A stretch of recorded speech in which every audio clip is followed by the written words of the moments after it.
Kembali lagi di Cerita Cinta Channel. Jangan lupa like, comment, and subscribe ya. Terima kasih. "Apa Arum yang mengantarmu ke kamar itu?"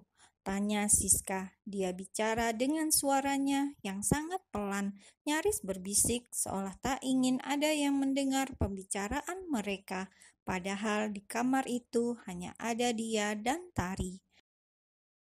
Sikap yang membuat Tari jadi semakin bingung dengan keadaan yang dia alami saat ini, seolah di antara nyata dan tidak. Apalagi saat ini masih tengah malam, suasana sangat sepi dan hawa dingin sampai ke tulang. Arum pernah hilang selama 1 hari, kemudian kami menemukannya tergeletak di kamar itu. Besoknya dia sakit dan pihak kampus mengantarnya pulang. Tunggu, aku tidak mengerti apa yang terjadi. Aku merasa semuanya seperti mimpi. Balas Tari pula. Dia bahkan menjambak rambutnya sendiri dengan keras, merasakan sakit yang membuatnya sadar jika ini adalah nyata, bukan hanya hayalannya, apalagi mimpi. Baiklah, lebih baik malam ini kamu tidur di kamarku. Besok pagi kita bicara lagi. Putus Siska. Dia tahu Tari tengah kebingungan. Terlihat jelas dari kedua mata Tari yang bergerak tak tenang dan nafasnya terdengar memburu. Malam itu Tari menginap di kamar Siska, meninggalkan kamarnya sendiri yang kini sedang dihuni oleh makhluk lain.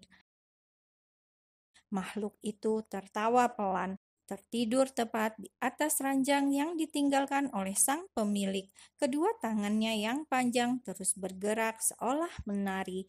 Rambut panjangnya pun terjulur hingga ke lantai, menciptakan bercak noda kotor yang abstrak. Ketika dia membuka mulut, tirai jendela itu bergerak seperti terhembus angin. Dinginnya sampai ke tengkuk Tari yang tengah tidur meringkuk. Gadis cantik ini coba memejamkan mata, namun selalu terbayang wajah seorang wanita yang sangat buruk rupa. Kedua bola matanya putih pucat, sementara wajahnya hitam dan banyak luka. Astaga, kenapa pikiranku jadi kacau seperti ini? Batin Tari. Dia menarik selimut untuk menutupi seluruh tubuhnya, terus memejamkan mata meski rasanya begitu sulit untuk terlelap. Tari, bangun! Siska coba membangunkan Tari. Dia terus menggoyang bahu gadis ini. Saat ini sudah jam 7 pagi, tapi Tari masih juga belum terbangun dari tidurnya. Tari, suara Siska sedikit meninggi, namun berhasil membuat Tari terbangun dari tidurnya. Dia mulai menggeliat dan membuka mata. Seketika cahaya matahari langsung membuatnya merasa silau. Kamar mereka memang menghadap langsung dengan arah matahari terbit, dan Siska pun sudah membuka jendela kamar ini. Bangunlah, ini sudah siang. Tari bergerak bangun, lalu duduk di pinggiran ranjang. Semalam dia tidur di ranjang bawah, sementara Siska di ranjang kedua. Tiap ranjang di asrama ini bertingkat. Sesaat Tari hanya diam. Kembali dia ingat kejadian semalam yang masih terekam jelas di ingatan. Namun pagi ini rasanya itu semua seperti mimpi. "Siska, Arum di mana?" tanya Tari. Pertanyaan pertama yang kini harus dia temukan jawabannya di saat kesadarannya benar-benar pulih. Mendengar pertanyaan itu, Siska pun mengambil kursi belajarnya dan duduk tepat di depan Tari, seolah ingin bicara serius sekali. "Seminggu lalu Arum pulang kampung, Tar." "Kamu tidak bohong?" "Sumpah." "Lalu siapa yang menjemputku di depan asrama? Kami bahkan saling bicara." "Aku tidak tahu, tapi memang banyak kejadian yang ganjil di asrama ini." "Apa maksudmu?" Aku akan jelaskan, tapi tidak sekarang dan tidak di sini. Kita bisa bicara saat di kampus. Baiklah, simpan nomor ponselku. Keduanya saling bertukar nomor ponsel, membuat janji temu saat berada di kampus. Setelahnya, Tari keluar dari dalam kamar Siska.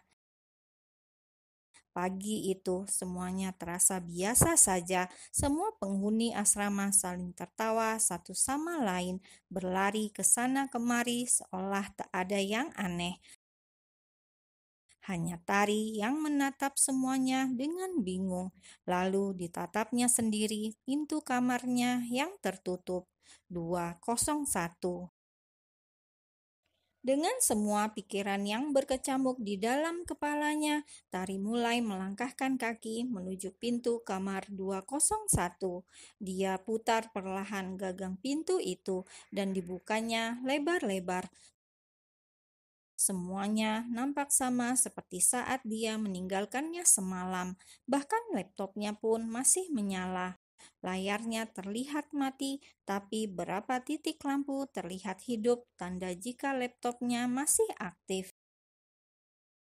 Tari kemudian memutuskan untuk masuk tanpa menutup pintu. Sengaja dia buka lebar pintu itu agar dapat melihat keadaan di luar, agar dia merasa tidak sendirian. Suara-suara berisik dari penghuni asrama yang lain cukup membuatnya merasa tenang. Namun kemudian tatapannya tertuju ke arah ranjang. Sprei itu terlihat kusut, membuatnya mengerutkan dahi. Pasalnya, Tari sangat mengingat dengan jelas jika sedikit pun dia belum merebahkan tubuhnya di atas sana. Harusnya kasur itu tetap rapi, tidak seperti itu. Seolah semalam ada yang menggunakannya untuk tidur. Tari yang tak suka tempatnya berantakan pun langsung merapikan ranjang itu. Dengan gerakan cepat, dia menyapu kasurnya menggunakan tangan, sampai tanpa sadar ada sehelai rambut panjang yang tersangkut di jemarinya. Au! Keluh Tari. Dia angkat tangan kanannya dan melihat rambut itu telah melilitnya. Rambut hitam yang nampak pudar, bahkan nyaris memutih. Dek! Jantung Tari bergemuruh. Cepat-cepat dia melerai rambut itu dan membuangnya asal. Rambut itu jelas bukan miliknya. Lalu milik siapa? Astaga, ya Tuhan, tidak, aku mohon jangan begini, ucap Tari. Dia terus menggelengkan kepalanya, tak ingin pikirannya terlalu jauh menerka. Dia terus coba tetap sadar, terus mencari alasan yang masuk akal atas semua kejadian ganjil yang dia alami. Jam 7.30 Tari sudah berada di kampus. Jam 8 pagi ini dia memiliki janji temu dengan dosen pembimbingnya, Pak Basuki. Tapi hingga jam 9 dosen itu tak kunjung datang ke gedung prodi, program studi. Sementara Tari terus menunggu di kursi tunggu yang tersedia di sana. Lama menunggu membuatnya teringat akan Arum. Meski dia dan Arum satu jurusan, namun mereka berbeda kelas.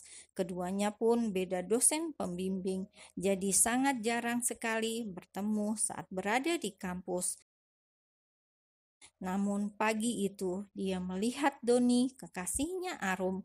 Lantas dengan segera dia bangkit dan menghampirinya. "Doni," panggil Tari, suaranya cukup tinggi. Doni menghentikan langkah, urung masuk ke dalam gedung dan menoleh ke arah sumber suara. "Tari?" "Don, di mana Arum?" tanya Tari langsung. Kedua matanya terlihat lebih lebar seolah sangat menunggu jawaban dari Doni. Dia tak bisa bertemu Arum di asrama. Mungkin saja Doni tahu keberadaan sang sahabat. "Loh, kamu belum tahu? Arum kan pulang, dia sakit." Tari tertegun. Kini dia tak bisa berkata jika kemarin dia bertemu dengan Arum di asrama. "Kak, kamu kapan terakhir bertukar kabar dengan Arum?" Tanya Tari lagi dengan gugup. Kini kedua matanya terlihat tidak tenang. Kewarasannya mulai goyah. 3 hari lalu, setelah itu nomornya tidak aktif. Tari makin tertegun. Aku harus pergi, Ri. Ibu Suci sudah menungguku. Tapi Tari seolah tak mendengar ucapan pamit dari Doni. Dia masih tergugu atas semuanya. Masih berdiri dengan gamang di sana, meski Doni telah jauh meninggalkan dia. Lebih baik aku coba hubungi Arum sendiri, gumam Tari. Satu tangannya mulai mengambil ponsel di dalam tas. Tari sedikit menjauh dari gedung prodi hingga berada di samping gedung itu. Dia pun coba menghubungi Arum hingga terdengar suara ponsel yang terhubung. Tut, tut, tut. Lama namun belum juga mendapatkan jawaban.